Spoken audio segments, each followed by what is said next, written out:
Alors la terre de la peinture, Cézanne-et-moi, la terre en beauté, la terre volcanique. Terre volcanique, l'argile. Oui.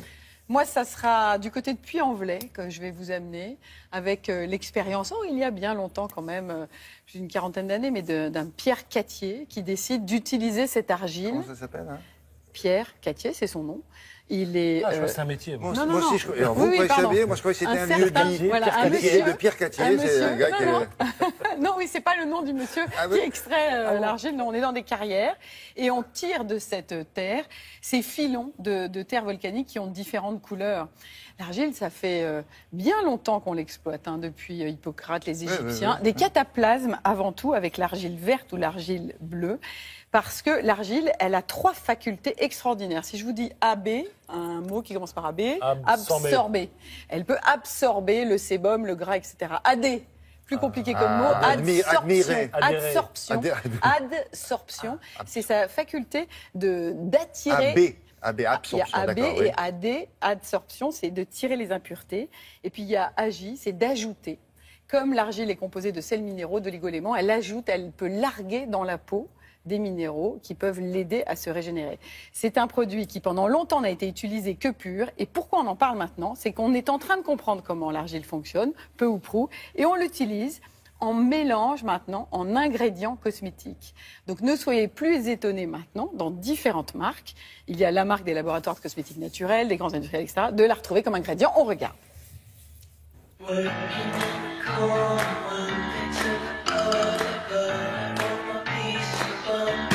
L'argile, on l'utilise depuis toujours.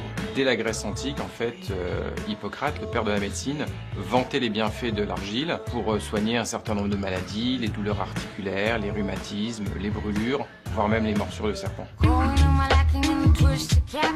En fait, il y a plusieurs types d'argile. L'argile verte est utilisée dans nos masques pour les peaux grasses, avec sa forte capacité d'absorption des excès de sébum. L'argile jaune plutôt pour les peaux sèches et l'argile rose plutôt pour les peaux sensibles.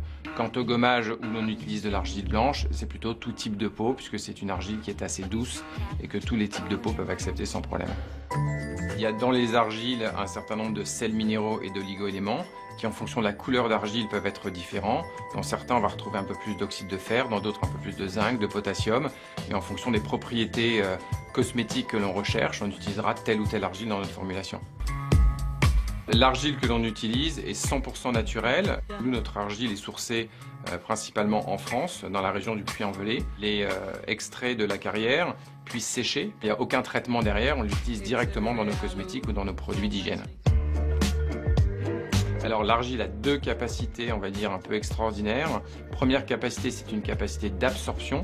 C'est le rôle que tout le monde connaît, d'effet un peu buvard de l'argile qui absorbe les excès de sébum, le gras, les gaz de la peau, jusqu'à 8 fois son poids, donc ce qui est assez considérable. Et il y a une deuxième capacité, qui est une capacité d'adsorption avec un D, qui est là un travail plus en profondeur de l'argile, qui va fixer en fait les impuretés et les toxines pour les extraire de la peau.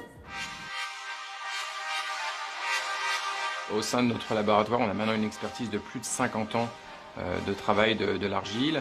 D'année en année, notre laboratoire est en mesure maintenant de formuler des produits beaucoup plus élaborés, comme c'est le cas de notre dernière gamme cosmétique peau sensible, dans laquelle on a incorporé de l'argile rose, justement pour toutes les propriétés qu'on lui connaît, et qui est à destination très spécifiquement des peaux sensibles.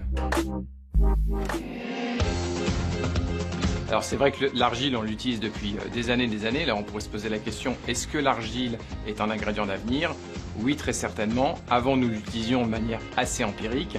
Mais c'est vrai qu'aujourd'hui, nos scientifiques ont découvert d'autres vertus et d'autres qualités à l'argile. Et en l'associant de manière intelligente avec un certain nombre d'ingrédients bio qui se trouvent aujourd'hui sur le marché, on est capable de créer des formules de plus en plus intéressantes.